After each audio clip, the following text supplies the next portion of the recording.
All right, so I'm just checking in right quick to give you guys my final thoughts on O'Shaquie Foster versus Raymond Ford. It's going to be one of the best rivalry fights boxing has produced in quite some time. And I feel like this fight is taking it back to the essence of what boxing is really about, that competitive fire, that competitive edge.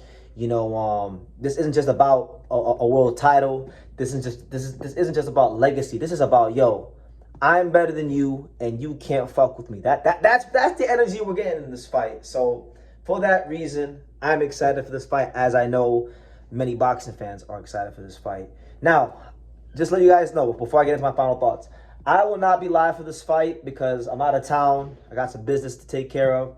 But Pops is going to be live on the channel, so make sure you guys tune in to the live with Pops, and definitely go keep my dad company as he holds the fort down while I'm out of town handling some business. But nonetheless, O'Shaquie Foster, Raymond Ford, really interesting fight because you got two guys that I actually think are very similar in terms of their career. These are fighters that have had up and down moments, have had fights where they've had to summon something special and have produced in those tough moments. O'Shaquie Foster against Rocky Hernandez in the 12th round, stopping him down on the cards. Raymond Ford down on the cards against Otabek Komatov in what was the 2024, arguably the fight of the year. It was the fight of the year by Ring Magazine. So that being said, these guys have proven to be fighters that when they're pushed to the brink, they can produce special things. And you factor in, the whole Shakur Stevenson dynamic of this fight, all the trash talk. I mean, let's recap. So you've had Raymond Ford push O'Shaquie Foster at the weigh-in. That's caused a big stir. You've also had Raymond Ford tease the idea of fighting O'Shaquie Foster outside the ring, and O'Shaquie Foster obviously had taken too kindly to that. And then today, you had O'Shaquie Foster's team make a big deal about Raymond Ford's gloves, because Raymond Ford's gloves have glitter on them. And his coach said that, nah, man, this glitter, he punches O'Shaquie Foster and it gets in his eyes, that could actually have an outcome on the fight. So there's been a lot of things around this fight. There's been a lot to talk about around this fight, and I would genuinely say so far in 2026, it has been one of the best build-ups boxing has produced. It has been the kind of fight that has gotten people intrigued just off of the interviews and the trash talk and the tweets. And obviously, these guys can both fight. So getting into the ring, these are my final thoughts. Raymond Ford, former National Golden Gloves champion, has fought at a high level. But one thing I've learned about Raymond Ford, and this applies to him more so than most fighters in his career, I feel like Raymond Ford's a guy that really gets up for certain fights, right? He looked pretty mid against Aaron Perez and mid against Edward Vasquez. Like, he didn't light the world on fire. He wasn't no special fighter that night when he fought those guys. And many people thought he lost to those guys. And he was on his way to losing against Otabek Komatov until the 12th round, right? Until he got the stoppage. So, but in that Komatov fight, he produced special moments, because even before the stoppage in the 12th round, you saw Ford, who was known for being a boxer. You saw him be the counterpuncher. You saw him being the guy that would use his size. Because for those that don't know, Ford was big for 126. He's cutting down weight from 160. So he's getting right there in that pocket, and he's walking you down, and he gets real aggressive, right? And so I think he's gonna have to summon the spirit of the Komatov fight in this fight. And I think it's gonna be a challenge, because Foster doesn't have this robotic Uzbek southpaw style that Otabek has, right? And on top of that, Otabek, he lost the fight fair and square, but he did have a bad knee. He was running a knee brace, and that did help Ford to get the stoppage in the 12th round. Foster has not shown those kind of problems in his career, right? So I think Ford is going to have to mix the ranges up, and he's going to have to get past the Foster jab, push the pace on him. And Ford, I think, has trained harder for this fight than other fights. And unlike Stephen Fulton and Foster's last fight, and unlike, let's say, Conceição, this is a younger, fresher fighter than those guys.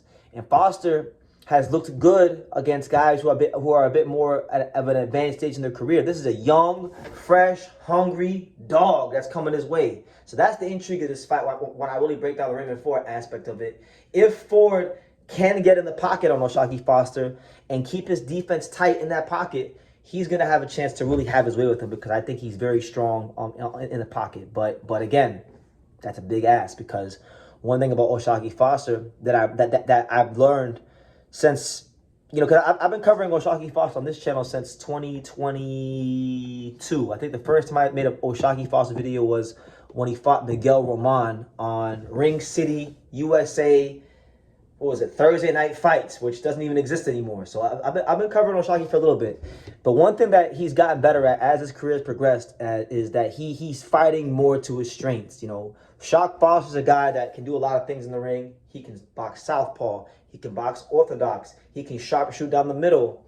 But when he's at his best, O'Shaquie Foster is a fighter that keeps things nice and long and professional on the outside, and he's very rangy. And so for Ford, I think that's the challenge here. I think the challenge is being savvy enough on the outside to get on the inside to do what it is you ultimately want to do, right? Because O'Shaquie Foster is going to try to box, and Raymond Ford seems to be very anxious to prove a point this fight. And many times when a fighter is anxious, and you get a guy like Foster, who can be very surgical from the outside, that could be the ultimate detriment for a guy like Raymond Ford. So for Foster, I don't think Foster has to reinvent the wheel here. I think he needs to just be himself for the duration of the fight, have that mental discipline, and he's going to have a very good chance to win the fight. I think the onus really is on Raymond Ford, just like the onus was on Raymond Ford in the latter stages of the Komatov fight, to get in the pocket and really make O'Shaquie Foster feel you. And I'll tell you this, if O'Shaquie Foster has these lapses, or sometimes he did this in the Consensao fight, the first fight, where everybody said he got robbed. I didn't think it was a robbery. I thought he left things very close and was a bit lackadaisical in that fight.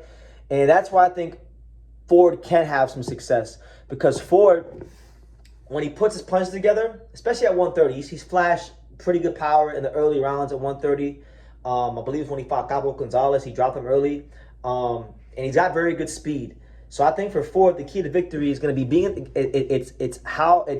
utilizing that speed, how I utilize that speed, and how much time can he spend in the pocket and make O'Shaquie Foster feel him as the bigger, stronger, younger man, because that's what I believe they're banking on. I know Raymond Ford was a national Golden Gloves champion. I know he comes up from that Shakur Stevenson camp, but I'm going to say it like this. I don't think Raymond Ford could outbox O'Shaquie Foster. And in fact, I told you guys when he fought Oda Beck, he couldn't outbox Oda Beck. That's why he had to close the gap and get in the pocket, right? And the same is true here. He has to get in the pocket, because I'll tell you like this: if Raymond Ford allows this fight to be fought at a slow pace, and O'Shaquie Foster can circle the ring and probe and frame and sharpshoot down the middle, he's gonna beat Raymond Ford. I'll even say, look, if he lets O'Shaquie Foster fight 6 rounds or more at a slow pace, he's gonna lose this fight very easily. It'll be an easy fight for O'Shaquie Foster. Ford has to get in the pocket, and he has to make O'Shaquie Foster feel his physical size in the ring and his youth, right? Not saying O'Shaquie Foster's old, but you know what I mean. Like, he's not Stephen Fulton, who basically spent his whole training camp at the bodega eating Poppy cheesesteaks in Philadelphia. No, this is a young, hungry, pissed off fighter for greatness. So you got to make O'Shaquie Foster feel that. And if you don't, you're going to lose this fight and lose it quite handily. So obviously the big narrative of this fight was that O'Shaquie Foster wanted to fight Shakur Stevenson. Shakur Stevenson said, give my brother an opportunity, his brother being Ford, and if you beat him, I'll fight you. So a lot of boxing fans, myself included, for that reason, I would like to see Foster win. I'm not gonna lie to you, because I've seen Shakur Stevenson fight so many fighters that don't have elite boxing skills from the outside, but that he claims to be this elite boxer from the outside, which I believe he is. I think he's one of the best pure boxers in the sport. But I would like to see Shakur Stevenson test that style against another pure boxer, which would be O'Shaquie Foster. I think stylistically, that's one of the tougher fights out there for Shakur Stevenson in and around the weight class he campaigns in, right? Because he don't want to fight his brother Keyshawn Davis. We already hashed that out in Virginia with Keyshawn himself when Pop. So, you know. But again, if Ford wins this fight, credit to him, because that'll be wins over guys like Komatov, who nobody wants to fight. That was a dangerous fight when he beat him. And now he'll be Foster. That's two very good names in your resume. We're talking about two-division champion. Now, you know, you can say Ford is really starting to build something really good for himself. And I think that this win would put Ford on another level in the sport of boxing, because Shock Foster is ranked highly, right? So we'll see. But if Foster wins, Shakur Stevenson, I'm hoping, keeps that same energy. I hope he keeps that same energy, and I hope he actually steps to the plate and doesn't go to Zuffa Boxing or something like that and just go do his own thing. Because this is that's one of the top fights in the division. But true rivalry fight. I've been pretty vocal about it when asked about it. I think O'Shaquie Foster will win like a 116, 112 decision. I think Ford is gonna have some moments in the early to middle rounds just because of his speed and his youth and his size as a younger fighter. But you know what I noticed in a couple Ford fights, not just Komatov, not just Nick Ball, but even like in the Aaron Perez and Vasquez fights. You know, I think Ford takes too long to adjust sometimes. You know, and I think that's why he leaves some fights closed. I don't think Raymond Ford is as good of a boxer from the outside like people think. Like, he comes from that Shakur Stevenson camp. He had a National Gold Gloves title, so people just associate him with being the elite on the outside. But when he's at his best, when Ford is truly at his best, that's not what he's doing. When Raymond Ford is at his best, Raymond Ford is in the pocket. He's mid-range. He's slipping shots. He's coming over the top, and he's flashing his hand speed. And you know, I've been kind of like indifferent about his performances at 130, because I feel like, you know, against these guys like Gapo Gonzalez and Abraham Nova, at 130 where he's not cutting as much weight and he's retaining more speed, more power, more energy, I feel like Ford should have been putting these guys away. Like, he'll get the knockdown early on and then he'll coast, and I'm like, nah, man, you need to put these guys away. So my thing is, you fighting O'Shaquie Foster now. You fighting a guy who's really on that top level boxing. And he doesn't think you can fuck with him at all. So if and when you get him hurt, put him away.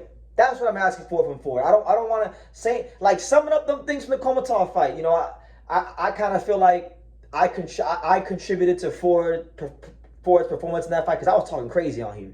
You know, I was really the only person in boxing media before the fight that was talking about that fight. If you go back and you just watch the build up to the fight, there wasn't people really talking about that fight. But I was, and Ford was going off of me on all social media platforms, and I genuinely feel like it made him go harder in the gym, and he produced what he produced that night. So I give him all the respect in the world. But at 130, while Ford has been doing his thing, he has been putting these guys the way I've been hoping he would at 130. So my thing is, okay, you're in a legacy-defining fight against Foster. You get him hurt, put him away. But ultimately, I think he'll have his moments. I think he'll be sharp. I think you'll see some the speed play a factor early on.